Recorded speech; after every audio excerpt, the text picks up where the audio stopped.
안녕하십니까. 10월 14일 금요일 말씀 묵상 함께 시작하겠습니다.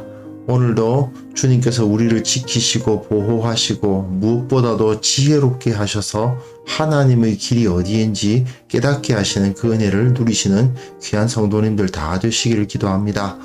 오늘 본문은 사사기 9장 50절에서부터 57절 아비멜렉 이야기가 끝납니다. 아비멜렉의 죽음에 대해서 다루고 있는데요. 이걸 통해서 세상 사람들이 추구하고 있는 것이 얼마나 헛된 것인가? 세상의 권력이란 것이 도대체 무엇인가? 이것에 대해서 한번 생각해 보았으면 좋겠고요.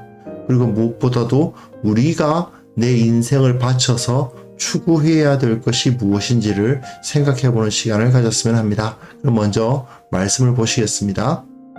아비멜렉이 데베스에 가서 데베스에 맞서 진치고 그것을 점령하였더니 성읍 중에 견고한 망대가 있으므로 그 성읍 백성의 남녀가 모두 그리로 도망하여 들어가서 문을 잠그고 망대 꼭대기로 올라간지라. 아비멜렉이 망대 앞에 이르러 공격하며 망대 문에 가까이 나아가서 그것을 불사르려 하더니 한 여인이 맷돌 윗짝을 아비멜렉의 머리 위에 내려 던져 그의 두개골을 깨뜨리니 아비멜렉이 자기의 무기를 든 청년을 급히 불러 그에게 이르되 너는 칼을 빼어 나를 죽이라. 사람들이 나를 가르쳐 이르기를 여자가 그를 죽였다 할까 하노라. 그 청년이 그를 찌르매 그가 죽은지라.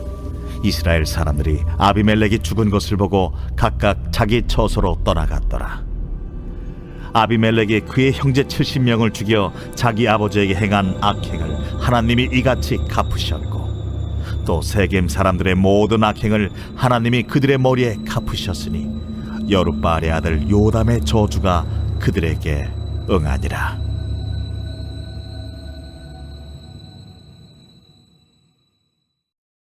네, 말씀 잘 보셨습니까? 지금 우리가 이 아비멜렉 마지막 부분 읽어가고 있는데요. 결국 그 왕이라는 자가 어떤 운명에 처했는가? 자기를 따랐던 사람들을 다 죽이고 자기도 허망하게 죽는 것. 그게 아비멜렉 왕의 운명이었죠. 이걸 통해서 하나님께서는 의인들의 손을 빌리지 않으시고 악인들이 스스로 멸망하도록 섭리하셨다는 것이 매우 중요합니다. 기드온이 미디안을 무너뜨릴 때의 모습과 이 아비멜렉과 세겜 사람들이 망하는 모습이 너무나도 비슷하죠. 그리고 이 아비멜렉의 권세라는 것이 굉장히 세상적인 방법으로 왕이 된 거 아니에요. 하나님의 능력으로 하나님의 권세로 세워진 왕이 아니라 세상적인 방법으로 왕이 된 사람인데 그러한 세상적인 권세가 얼마나 허망한 것이었는가에 대해서도 오늘 본문에 잘 나타나 있습니다. 자, 본문 보시면요. 아비멜렉이 데베스에 갑니다. 근데 데베스가 어디인지는 잘 알려져 있지 않아요. 데베스가 세겜과 같이 아비멜렉을 대적하는 일을 했던가? 그것도 알려져 있지 않죠. 그랬을 수도 있겠다. 그 정도로 짐작할 뿐인데요. 데베스를 쳐 들어갔습니다. 그 성을 점령한 거예요. 그런데 성읍 중에 견고한 망대가 있으므로 그 성읍 내에서도 망대, 그러니까 높은 곳에서 적이 쳐들어오는가 안 쳐들어오는가를 보기 위해서 만들어 놓은 건데 거기에 사람들이 들어갈 수가 있죠. 그 성읍 백성의 남녀가 모두 그리로 도망하여 들어가고 문을 잠그고 망대 꼭대기로 올라갔다라고 되어 있습니다. 망대라는 것이 아무리 커 봐야 그렇게 많은 사람들이 들어갈 수 있는 건 아니거든요. 그러니까 이미 이 데베스가 점령당하고 많은 사람들이 아비멜렉에 의해서 죽은 겁니다. 그리고 나머지 사람들이 이 망대로 도망간 거죠. 이것만 봐도 아비멜렉이 얼마나 잔인했던가를 알 수가 있어요. 이렇게 그 한 성을 점령했으면 그들로 하여금 항복을 받고 너희가 나를 왕으로 인정해라 하는 맹세를 받고 그렇게 하고 떠나면 되는 건데 이 사람은 데베스의 사람을 지금 다 죽이려고 하는 겁니다. 망대 앞에 이르러 공격하며 망대의 문에 가까이 나아가서 그걸 불사르려 했다고 되어 있죠. 망대에 사람들이 들어가 봤자 얼마나 많이 들어갔겠습니까? 그냥 그 망대에 있는 자들에게 항복해라, 항복하면 살려주겠다, 뭐 이렇게 했어야 되는데 그렇지 않고 그 망대를 모조리 불태우고 뭐 그 문을 불태우고 그리고 그 문으로 진격해 들어가려고 했던지 그건 모르겠지만 어쨌든 그렇게 들어가서 그 안에 있는 사람들을 다 죽이려고 하는 거죠. 그런데 그 상황에서 한 여인이 맷돌 윗짝을 아비멜렉의 머리 위에 내려 던져 그 두개골이 깨지고 버립니다. 자, 이런 일이 벌어진다는 것은 아비멜렉이 완전히 그 망대 안에 있는 사람들을 얕봤다는 것을 알 수 있죠. 망대 안으로 도망해 들어간 사람들은 군인들이 아니라는 겁니다. 결국은 무력을 가진 사람들이었으면 맷돌 윗짝을 던져서 머리에 맞을 정도로 그 망대에 가까이 다가간다는 건 상상할 수 없어요.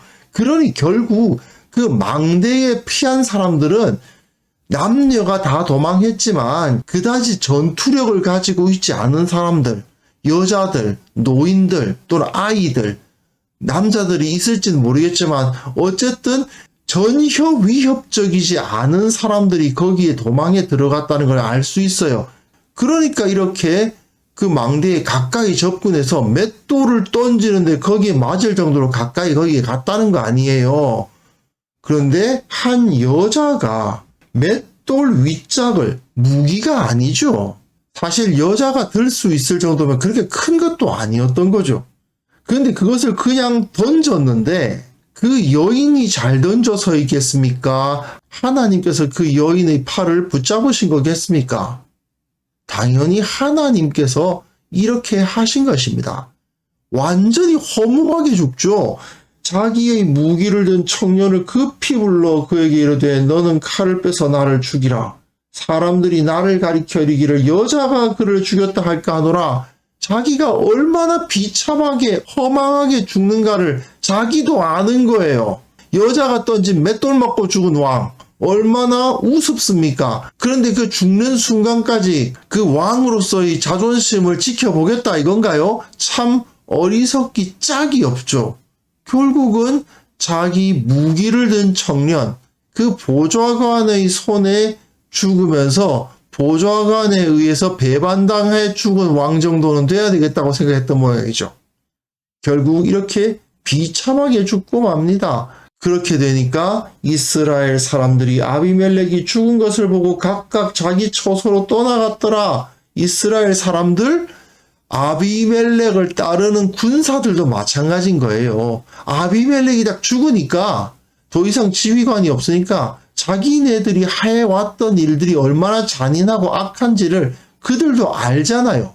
왕이 명령을 내리고 그 지휘 체계에 의해서 자기가 그렇게 하지 않으면 자기가 위험하니까 그런 행동을 했지만 왕이 딱 죽었으니까 나 이제 집에 간다 하고 다 떠나버리는 거죠. 그의 권세 역시 바람처럼 사라져 버렸습니다. 정말 허무하게 사라지죠. 그가 얼마나 무가치한 것을 추구했던가, 그가 손에 가지고 있었던 그 권력이란 것, 그 영광이란 것이 얼마나 헛된 것이었던가 하는 것을 너무나도 명확하게 보여줍니다. 하나님의 임재 앞에서 도대체 자기가 크다고 말할 수 있는 자가 누구입니까? 하나님의 섭리 앞에서 자신의 삶이 더 이어질 거라고 확신할 수 있는 사람이 누구입니까? 왕이면 뭐합니까? 아무 소용없다. 바로 이 사실을 사사기 기자는 보여주고 있는 것입니다. 사사기 기자가 아비멜렉 이야기를 결론 내리는데 아비멜렉이 그의 형제 70명을 죽여 자기 아버지 기드온에게 행한 악행을 기드온이 죽었지만 자기 아버지에게 아비멜렉이 악행을 저질렀다. 그것을 하나님이 이같이 갚으셨다. 또한 세겜 사람들의 모든 악행을 하나님이 그들의 머리에 갚으셨다. 하나님이 아비멜렉과 세겜 사람들의 악행을 이렇게 갚으셨다라고 사사기 기자가 결론을 내리고요. 여룻바알의 아들 요담의 저주가 그들에게 응했다. 결국 승리자는 누구입니까? 요담이에요. 요담이 한 게 뭔데요? 도망가서 그리심산 위에 올라가서 나무들의 우화를 선포하고 이렇게 말했을 뿐이에요. 아비멜렉에게서 불이 나와서 세겜 사람들과 밀로의 집을 살을 것이요 세겜 사람들과 밀로의 집에서도 불이 나와 아비멜렉을 살을 것이니라 서로가 서로를 쳐 죽이는 일이 벌어질 것이다. 실제로 그렇게 됐잖아요. 하나님의 말씀을 붙들고 하나님의 말씀을 선포했던 요담은 자기는 손 하나 까딱하지 않았는데 아비멜렉과 세겜 사람들이 서로를 쳐 죽이는 일이 벌어졌습니다. 이것은 기드온이 미디안을 쳐 죽일 때에도 마찬가지로 행했던 일 아닙니까? 똑같은 모습으로 하나님께서는 미디안, 하나님의 백성인 이스라엘을 수탈했던 그들에게 행한 똑같은 방식으로 이스라엘의 왕을 자처했던 아비멜렉과 그리고 그 왕을 세운 세겜 사람들에게 행하셨다. 이렇게 사사기 기자는 선포하고 있습니다. 참 이걸 보면요. 세상의 눈으로 보면 하나님의 사람들이 굉장히 약해 보이죠. 너무 아무것도 아닌 것처럼 보이잖아요. 세상의 돈이나 권력이나 폭력을 가진 자들이 훨씬 더 강해 보이고 훨씬 더 의미 있어 보이지 않습니까? 그러나 실제로는 우리 뒤에 하나님이 계시기 때문에 가장 가치 있는 인생을 사는 사람들은 바로 우리들이죠. 하나님의 백성들입니다. 세상에서 아무리 높은 지위와 큰 영향력을 가진다 하더라도 하나님의 손에 들렸을 때에는 가치 있게 쓰임을 받지만 하나님의 손에 들린 상태에서 돈을 가진다든지 권력을 가진다든지 또는 여러 유명세를 가진다든지 했을 때에 세상에 선한 영향을 미칠 수 있는 것이지 그렇지 않으면 결국은 다 헛된 인생을 살다가 벌레만도 못한 모습으로 죽을 수밖에 없는 겁니다. 인간이라는 존재가 원래 그런 거예요. 그렇기 때문에 이 세상에서 무엇보다도 중요한 것은 사람들로부터 인정과 부러움을 받는 것이 아니고 하나님과의 친밀한 관계 가운데 들어가는 것이다 하는 것을 우리는 잊어서는 안 됩니다. 우리는 하나님께 기도할 수 있는 권세를 가지고 있는 사람들입니다. 하나님께서 우리의 기도에 응답해 주실 것입니다. 그 권세야말로 그 무엇보다도 영광스러운 것임을 잊지 말아야겠습니다. 아비멜렉과 같이 세상적인 가치관에 붙들려 가지고 어리석은 선택을 하는 그러한 자들이 되지 않고 오직 주님 안에 주의 말씀에 붙들리는 우리 모두가 되었으면 좋겠습니다. 그래서 이 시간 기도하실 때에 세상 것들 그것이 모두 헛된 것임을 인식하게 하시고 우리 교회가 세상의 헛된 것을 지적하고 참된 진리, 참된 가치가 무엇인지를 밝히게 하옵소서. 함께 기도하겠습니다.